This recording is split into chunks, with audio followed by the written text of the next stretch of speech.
Hello everyone, welcome back to the channel. If you're new to the channel, my name is Hans Smith. I am a certified debt counselor registered with the National Credit Regulator in South Africa, where my practice is. In today's video, we will be discussing 5 steps to get out of debt to those of you who feel caught up in the debt spiral. If you find the videos useful and informative, please do consider liking the video, subscribing to the channel, and clicking the notification bell for further content. Without any further ado, let's get into the video.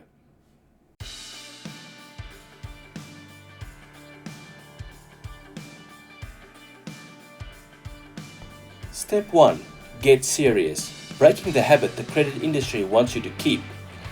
Human beings are very habitual, which means that we easily form habits.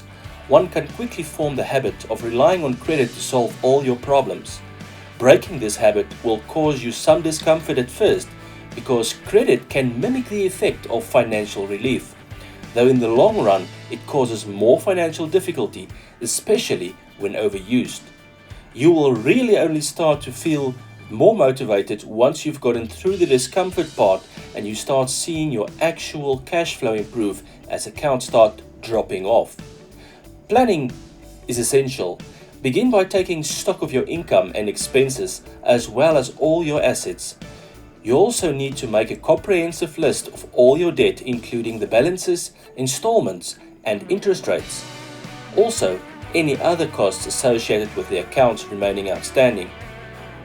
Finally, a strong disciplined reaction will be required.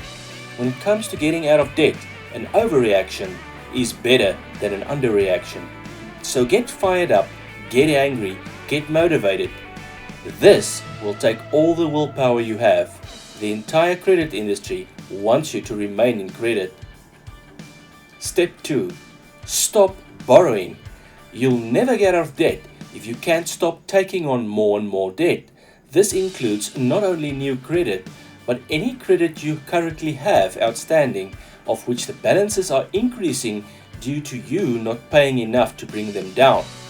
It is fruitless to flail madly with a bucket, trying to scoop water out of a sinking boat if you don't first plug the hole that caused the boat to leak in the first place.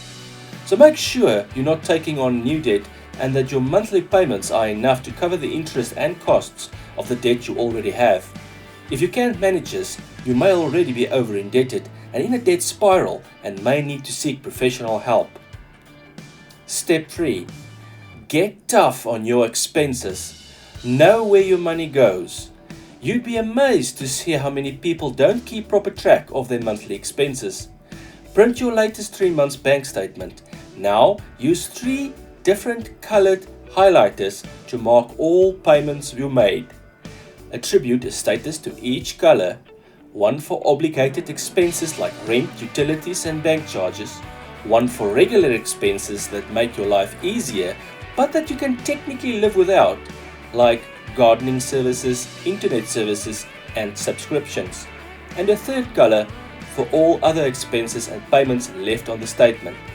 If done honestly, this will show you what portion of your money goes towards essentials, which goes towards beneficial non-essentials, and what percentage you are really just wasting. But we're not done yet. Now categorize the expenses into 2 groups, those that cannot be cancelled and those that can. Of the ones you cannot cancel, go to work to see what can be done to reduce these expenses by looking for alternative services. Of the ones that can be cancelled, you can either try to reduce them as well or completely cancel them. Step 4. Sell it. Sell it before it gets sold for you. Creditors love debtors who have property they can sell. So don't sit around falling further and further behind, waiting for them to show up and sell it for far less than it's worth. Take a decision while time is still on your side. Remember, the more pressure you're under to sell, the less you'll get for it. Buyers can smell desperation. Consider what your belongings are costing you to keep. This could be in storage space or in upkeep and licensing costs, like the motorcycle you never ride that just sits there. Hanging on to something you don't need that's costing you money to keep while you're struggling to pay your debt is a very bad idea. In short, use it or lose it. and do it before someone makes the decision for you and sells it for a far lower price. Step 5.